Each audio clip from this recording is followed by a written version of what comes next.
Olá, meu amigo, minha amiga, como estão, meus irmãos? Sejam muito bem-vindos à oração do dia. Hoje nós vamos falar sobre o nosso relacionamento com o nosso Deus. Deus preparou uma palavra maravilhosa para nós potencializarmos a nossa caminhada com Deus.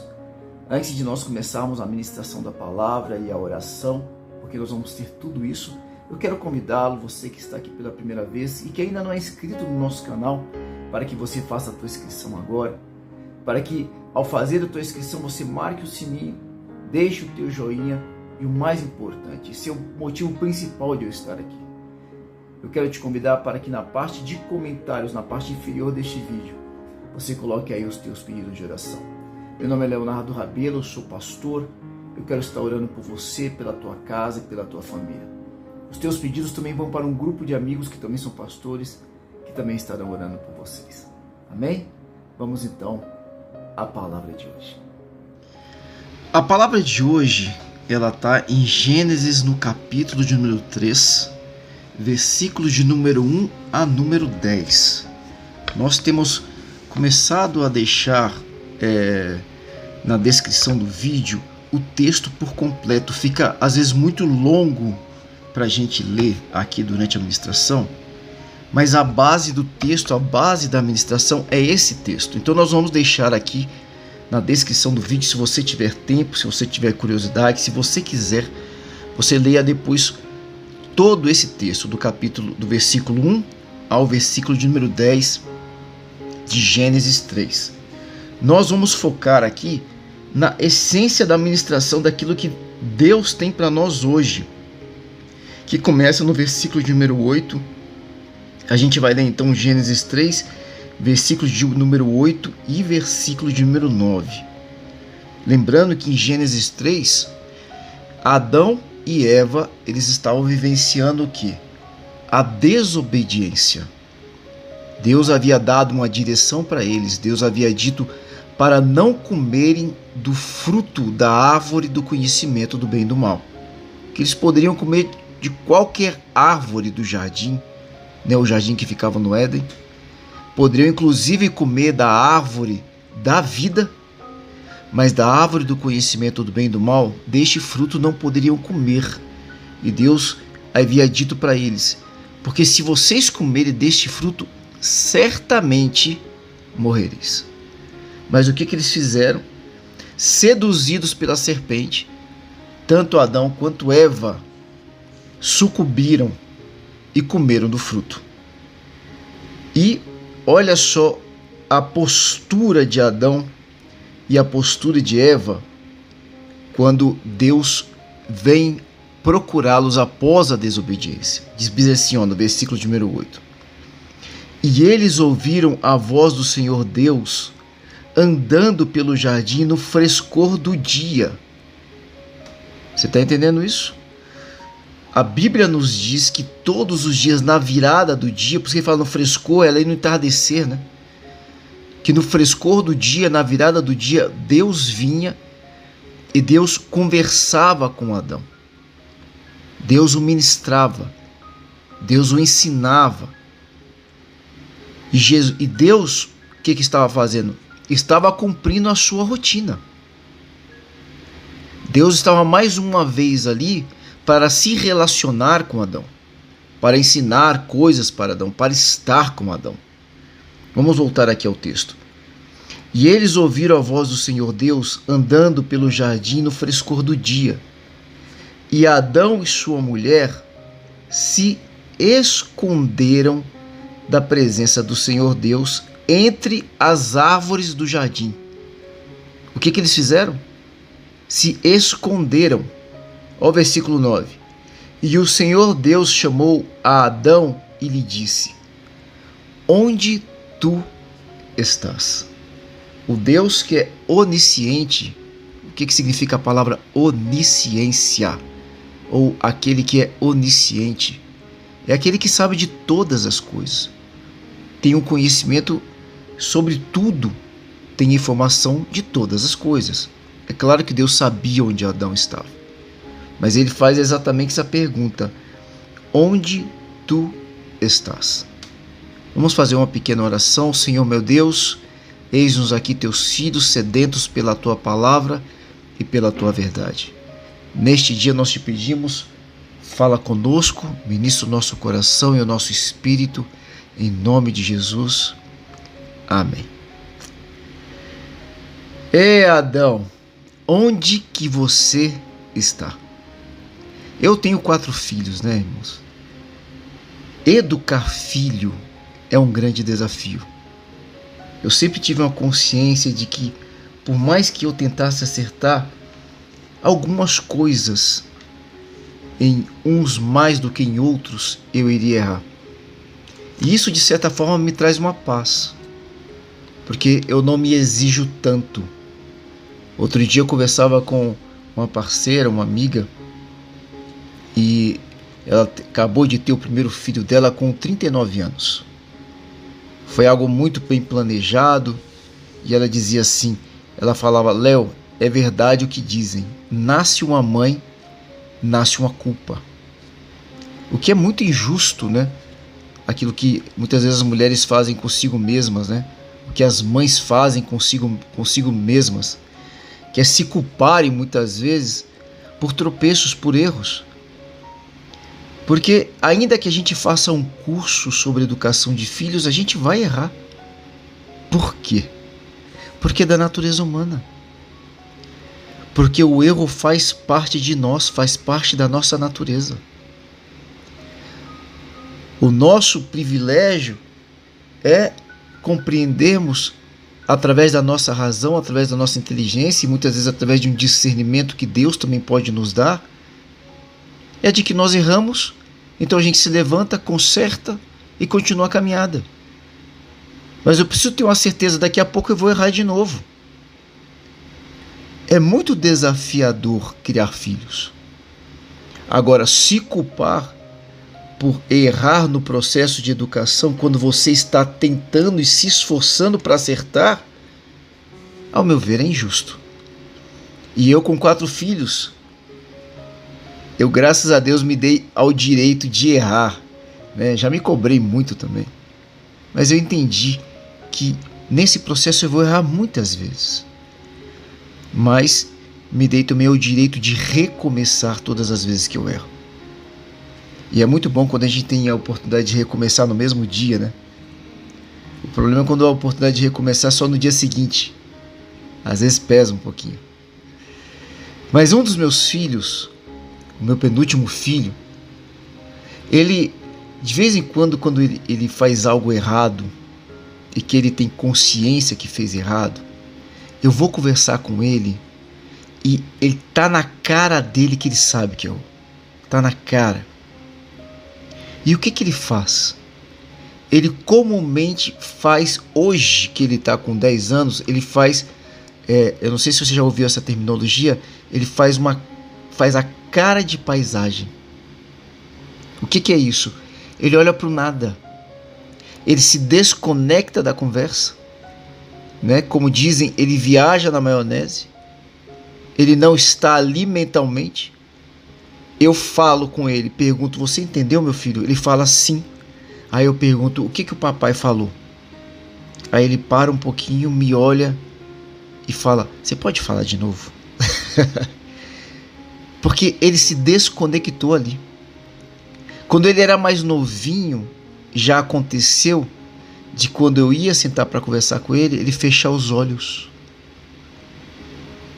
Talvez numa tentativa, dentro de uma lógica de uma criança de 5, 4 anos de idade, que ele fez isso quando era mais novinho, de que ao fechar os olhos, como de repente, como ele não me via, talvez eu também não pudesse vê-lo. Como eu estava como que invisível para ele, talvez fosse como se ele também estivesse invisível para mim. E se eu nasci, ele não teria, né, que responder pelas consequências do erro dele. É claro que isso é uma lógica de uma criança de 4, 5, 6 anos de idade.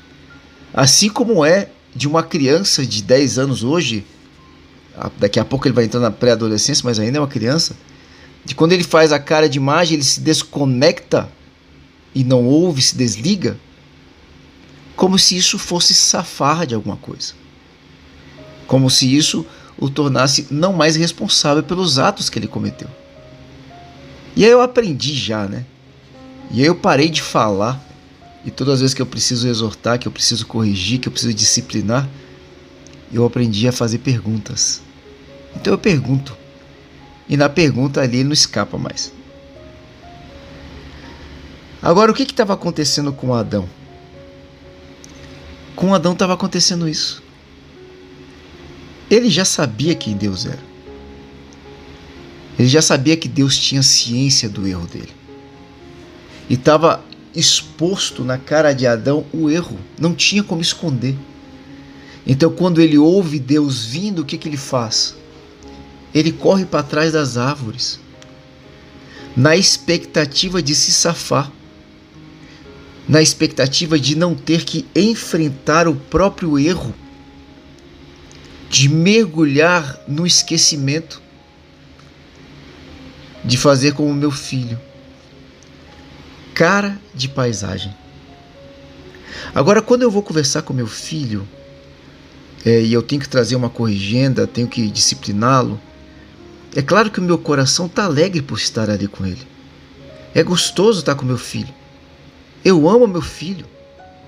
Existe um privilégio muito grande em nós termos filhos e podermos educá-los.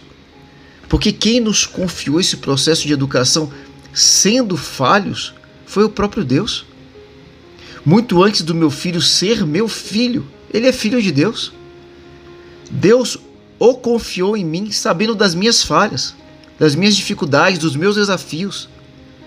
Mesmo assim, Deus o confiou a mim. Deus olhou para mim e dentro de toda a humanidade, Deus falou, o melhor pai, vou falar do meu filho número 3, né? O melhor pai para o João Lucas é o Leonardo. Dentre milhões de pessoas, Deus olhou para você e falou, você é a melhor mãe para a filha que eu vou te dar. Você é o melhor pai para o filho que eu vou te dar. Os nossos filhos estão com a pessoa perfeita para eles nesta vida que eles estão vivendo. Porque foram pessoas escolhidas por Deus. Então eu estou ali no privilégio, estou na honra, estou na alegria de educar meu filho. Ainda que eu erre, ainda que ele não me obedeça, ainda que eu espero que não, mas que no futuro talvez ele abrace a rebeldia, ainda vai ser uma alegria porque Deus me confiou. Sabendo quem meu filho era e sabendo quem eu era. A palavra nos diz que Deus já nos conhecia antes de nós estarmos no ventre materno. Deus já conhecia a personalidade do meu filho. Deus sabe quem eu sou. E mesmo assim, Deus me confiou, meu filho.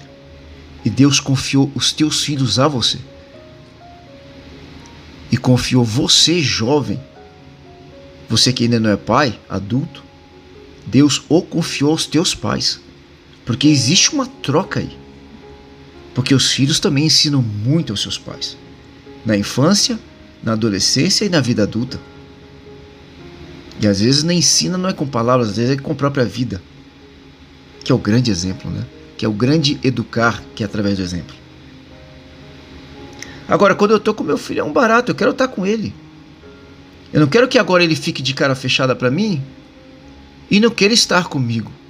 Quando eu vou para corrigi-lo, não é que eu estou com raiva dele, não é que agora eu odeio meu filho, não. Eu o amo. E eu o amo muito. E na verdade eu só estou ali investindo aquele tempo com ele porque eu amo. E talvez eu só esteja ali repetindo algo pela 10ª vez, porque não é assim com filho. Com filho a gente não desiste nunca. Eu só estou lá pela 10ª, pela 20ª vez porque eu o amo muito e nunca vou desistir dele.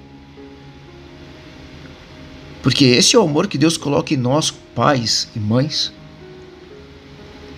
Então quando eu vou para corrigir o meu filho, ainda que eu quero que ele seja um homem de bem, que ele faça as coisas corretas, A gente quer ensinar os nossos filhos para que a vida possa ser melhor no futuro. A gente está com os olhos no futuro. A gente quer ainda manter com os nossos filhos um relacionamento de amor. Nós não queremos ferir esse relacionamento. E esse é lógico, era o objetivo de Deus. O que Deus estava fazendo? Mais um dia como todos os outros dias, como todos os demais dias, na virada do dia, no entardecer, no momento mais fresco do dia, como diz a palavra, Deus vinha para se relacionar mais uma vez com Adão e com Eva, para trazer amor. A disciplina diante do erro fazia parte desse amor. E quando a gente ama, a gente está completamente disposto a perdoar.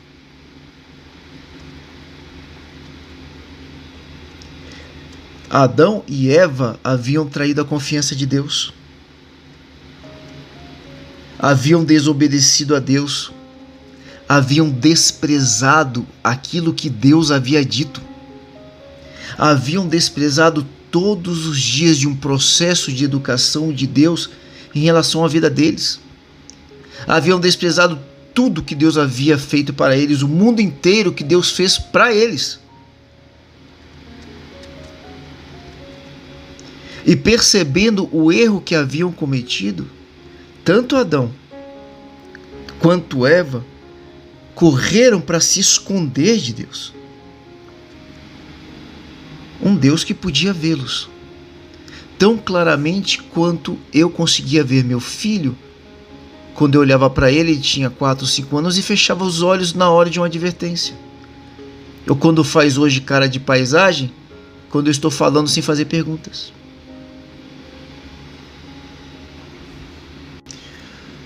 E sobre fazer perguntas é muito interessante, porque Deus, né, e isso é lógico que eu aprendi na Bíblia a fazer perguntas. O que Deus faz com Adão? Deus não chegou ali para dar um sermão. Deus não chegou ali para se colocar o todo-poderoso Deus e você, o pequeno Adão, agora você vai me ouvir. Não. O que Deus fez? Deus fez uma pergunta.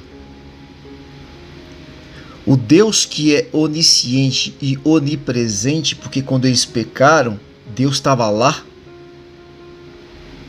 Eles só não podiam ver Deus. Deus faz essa pergunta para Adão: Adão, onde você está? Deus não estava falando do local físico onde Adão estava. Deus não estava falando deles estarem atrás ou detrás daquelas árvores. Deus estava falando a respeito da condição moral e espiritual dele. Onde é que você está, Adão? Sabe quando a gente fala assim, tem uma expressão que a gente usa em português, né? Aqui no Brasil a gente usa muito, que é: onde é que você estava com a tua cabeça? Olha que interessante essa expressão. Aonde que você estava com a sua cabeça? É como se dissesse: você estava pensando no quê? Em que pensamento que você se perdeu para ter feito isso? Qual foi o raciocínio que você teve para cometer esse erro? Qual foi a lógica que você encontrou para cometer uma burrada dessa? Onde é que você estava com a tua cabeça? A gente não fala assim? Foi mais ou menos o que Deus estava perguntando: onde é que você está? Deus estava tentando conduzir Adão a um processo de reflexão, a um processo de maturidade. Deus não objetivava ali se relacionar com uma criança, porque uma criança não tem consciência do erro. Boa parte dos seus erros, né? Algumas coisas elas têm consciência, mas boa parte não. Deus estava conversando com um homem adulto, maduro, marido de uma mulher. Onde você está, Adão? Quando nós somos ministrados pela palavra, um dos grandes objetivos de Deus sempre é nos levar a um processo de reflexão. Por quê? Porque o que nos afasta de Deus é o erro. O que nos afasta de Deus é quando nós abraçamos o pecado. É quando nós abraçamos em nossas vidas aquilo que não faz parte da essência de Deus. Quando você abraça o amor, quando você abraça o perdão, quando você abraça a caridade, quando você abraça o amor ao próximo, quando você abraça a benevolência, quando você abraça a oração, quando você abraça a leitura bíblica, quando você abraça a reverência, quando você abraça o zelo pelas coisas do Senhor, o que acontece? Nós nos aproximamos de Deus. O nosso relacionamento com Deus, ele se potencializa, se intensifica. Agora, quando você abraça o pecado, a rebeldia, quando você abraça o desprezo à palavra, a exortação, quando você abraça a independência em relação a Deus, o que acontece? Nós nos afastamos de Deus. Deus estava preocupado com o que aqui, irmãos? Muitas pessoas talvez estejam pensando, Deus, ele estava irado por causa do pecado. Não, queridos. Deus estava preocupado em que Adão estivesse se afastando dele. Deus é onipresente, eu repito, Deus estava lá na hora do pecado. Só que Adão não podia vê-lo. Deus é onisciente, Deus já sabia do pecado.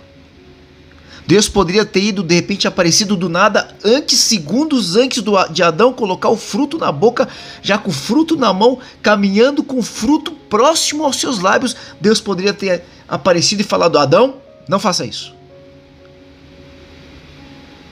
Mas não foi o que Deus fez. Deus respeitou a escolha de Adão.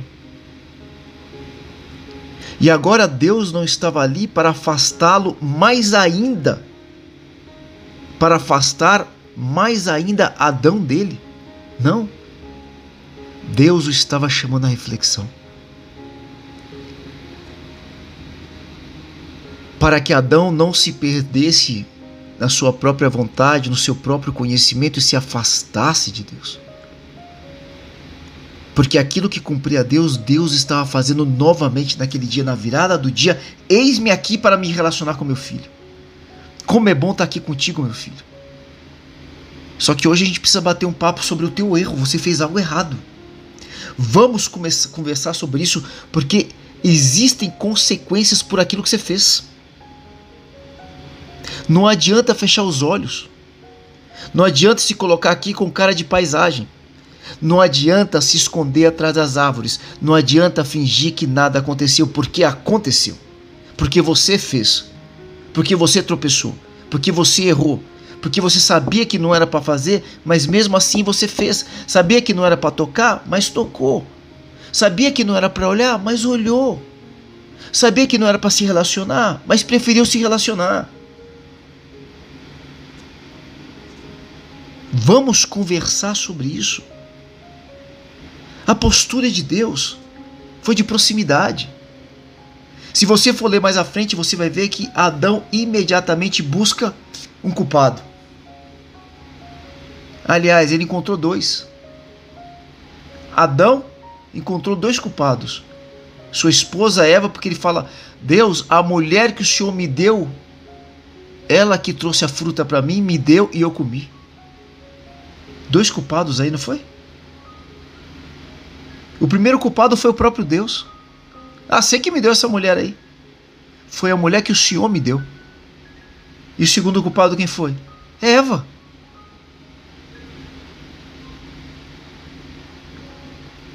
O que Adão estava fazendo? Adão estava argumentando para permanecer distante de Deus. O que Deus queria de Adão, irmãos?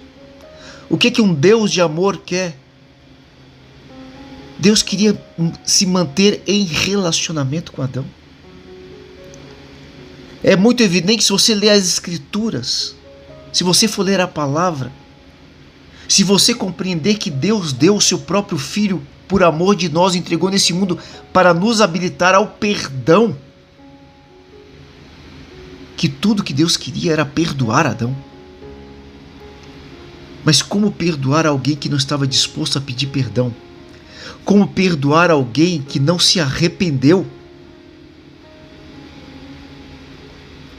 Como perdoar alguém que não conseguia reconhecer o próprio erro? Muito pelo contrário, encontrou culpados.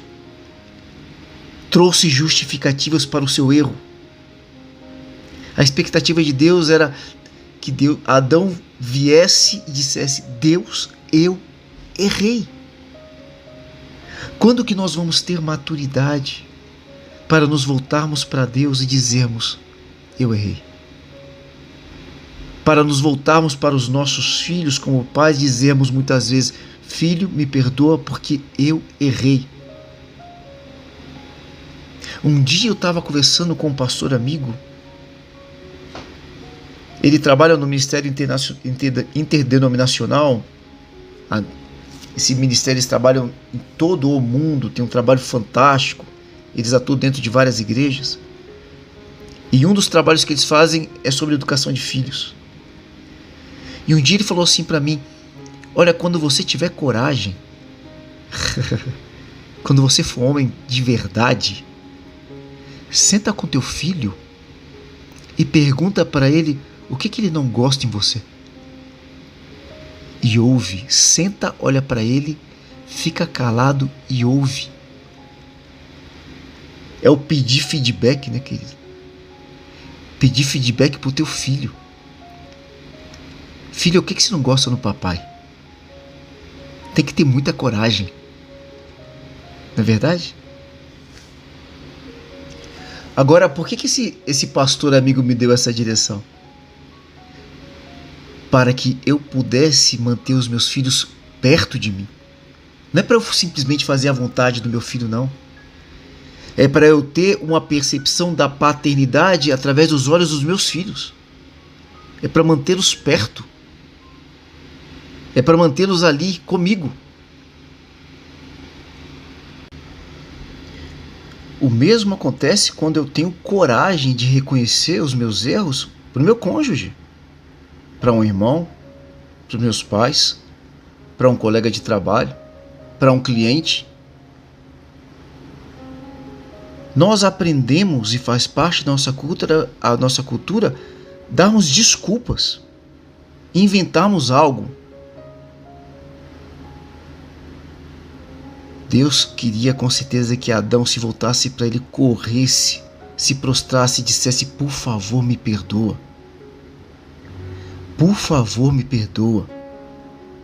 Mas Adão em nenhum momento fez isso. Nem mesmo quando Deus estava tirando Adão do Éden, Adão fez isso. Em nenhum momento Adão reconheceu o erro ou pediu perdão. E qual foi a consequência? A ruptura da aliança.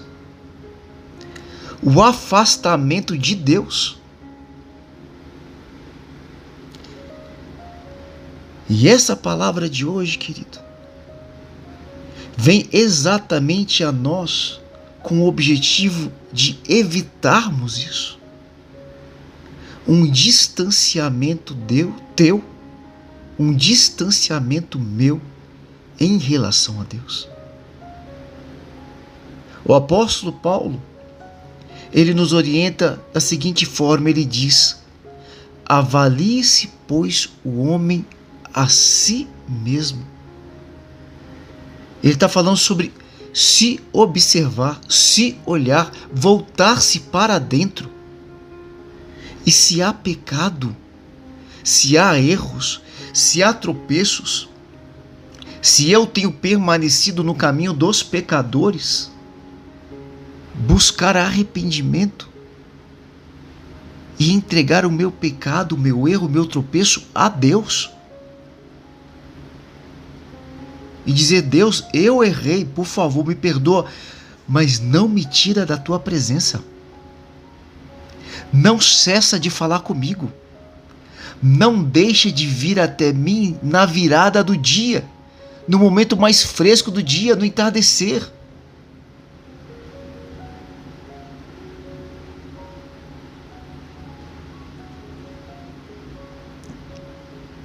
Ainda que eu entenda as consequências, a consequência pior do meu erro, Deus, vai ser estar distante de Ti.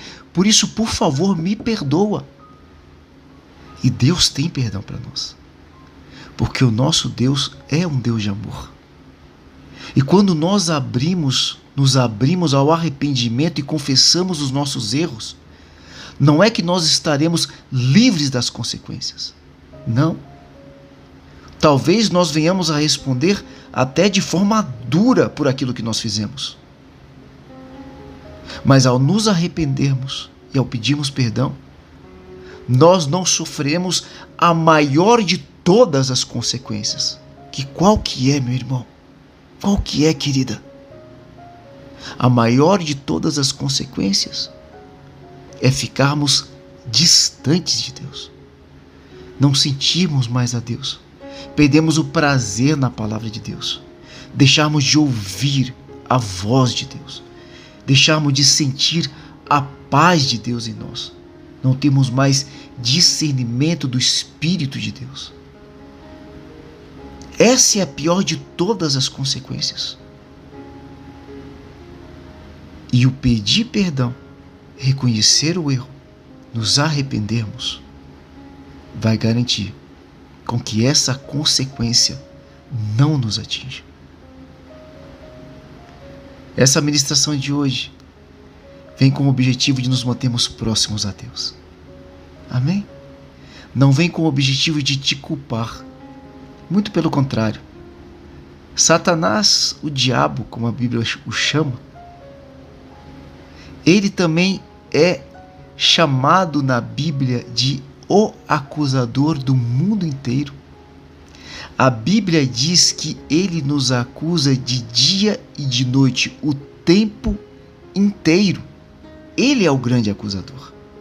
Deus não. Eu não. Eu não estou aqui para te acusar.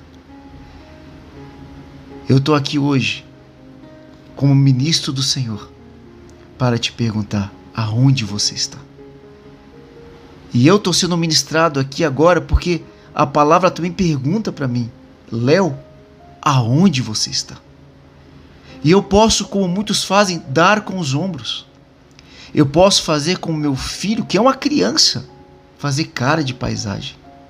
Ou quando ele era mais criança ainda, simplesmente fechar os olhos e fazer de conta que não é comigo.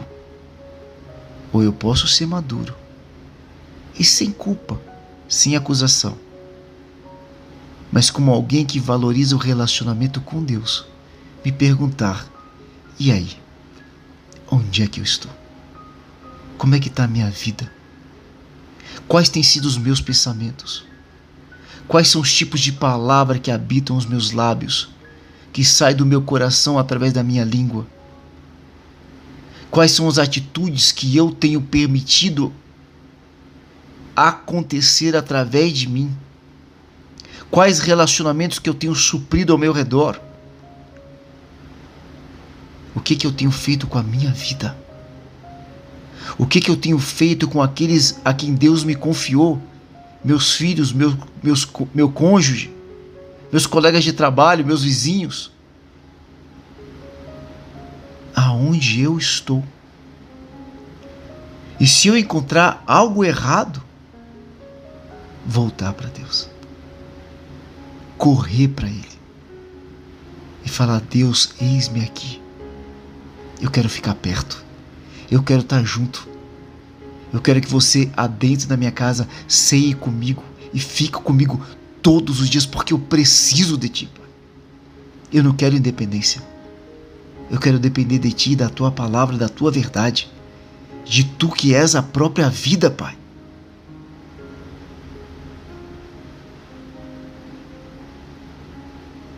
Não feche os Teus olhos para os Teus tropeços. Esse é o processo de amadurecimento. Esse é o nosso processo de crescimento. Todos nós erramos. A Bíblia diz que todos nós pecamos e carecemos da glória de Deus. Mas aquele que diz que não pecou, já está pecando, porque está mentindo. Mas a palavra também diz que se nós confessarmos os nossos pecados, Deus os pegará e os lançará no abismo e não se lembrará nunca mais dele. Aí eu volto. Significa que não terá consequências o meu erro? Não. Talvez tenha consequências e talvez tenha consequências duríssimas. Mas significa que Deus vai continuar se relacionando com você como o filho que Ele tanto ama. Deus não vai ficar te acusando. Deus não vai ficar chateadinho com você. Deus não vai ficar com raiva porque você desobedeceu Ele. Deus vai deixar você viver as consequências, mas Ele vai estar contigo. Ele vai estar perto. Ele vai estar ao redor de você e Ele vai estar dentro de você. E diante da luta que vai surgir como consequência do erro, Ele vai estar contigo para ajudar a carregar essa cruz que você não precisava ter carregado, que você não precisava ter vivido, mas que você gerou pelo teu erro, que eu gerei pelo meu erro. Mas Ele vai estar conosco dizendo: eu estou aqui contigo. Esse é o teu Deus. Se você está distante dele hoje, nós vamos orar. E eu quero te convidar para que você se volte para Ele. Amém? Ele vai voltar a falar com você. Ele vai voltar a conduzir os teus passos, ser luz para os teus pés. Senhor, meu Deus, muito obrigado pela Tua palavra. Como é bom ter um Deus de amor como Tu és. Como é bom ter um Pai que zela por nós, que cuida de nós, que tanto nos ama. Obrigado, meu Deus, por este tempo aqui. Eu quero colocar a minha vida diante de Ti, como fez Davi. Davi, ele diz: Senhor, avalia a minha vida. Olha para mim, vê se há em mim algum caminho mau e me conduz pelo caminho da eternidade. Mostra-me meus erros, Pai, e aqueles que eu já tenho consciência deles. Eu quero agora colocá-los diante de Ti. Quero confessar os meus pecados, o meu desvio, o meu erro, a minha fragilidade. E eu te peço, meu Deus, me perdoa. Me perdoa, Pai. Porque eu quero estar contigo todos os dias da minha vida e por toda a eternidade. Me livra deste mal. Me ajuda a vencer esta tentação, este pecado, este pensamento, esta atitude. Me ajuda, este sentimento. Tira de mim, Pai. Me dá forças para ir além. Ajuda-me, Senhor, a ser um homem conforme o Teu coração. Eu te peço, Senhor Jesus, eu te peço, meu Deus, visita Teus filhos que agora nos ouvem, que estão acompanhando este vídeo. Fortalece-os, Pai. Lava-os através da Tua palavra. Santifica-os, Senhor, separa-os para Ti. Edifica hoje uma intimidade indestrutível, meu Deus. Que eles possam sentir a Tua presença, a Tua proximidade. Que eles possam saber do Teu amor. Que eles possam vivenciar o quanto que o Senhor os ama. Eu quero abençoar agora os Teus filhos. Eu te abençoo, meu irmão e minha irmã. No nome do Pai, do Filho e do Santo Espírito de Deus. Amém, Senhor. Aleluia. Glórias a Deus.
Ah, que bom, querido, que bom que você ficou até aqui. O próximo passo qual que é? O próximo passo eu diria que é permanecer se arrependendo, pedindo perdão e potencializando esse relacionamento com o alto, com o nosso Deus. Que você possa agora ser um instrumento nas mãos do Senhor. Separa 3, 4, 5 minutos do teu dia e compartilhe esse vídeo com muitas pessoas. Nós somos privilegiados por termos acesso à verdade. Que nós possamos dar esse privilégio a outras pessoas que nós amamos, que nós queremos bem. Então faça isso, compartilhe este vídeo. Não se esqueça de colocar aqui na parte inferior deste vídeo os teus pedidos de oração. Um excelente dia para você e até amanhã em nossa oração do dia. Deus abençoe.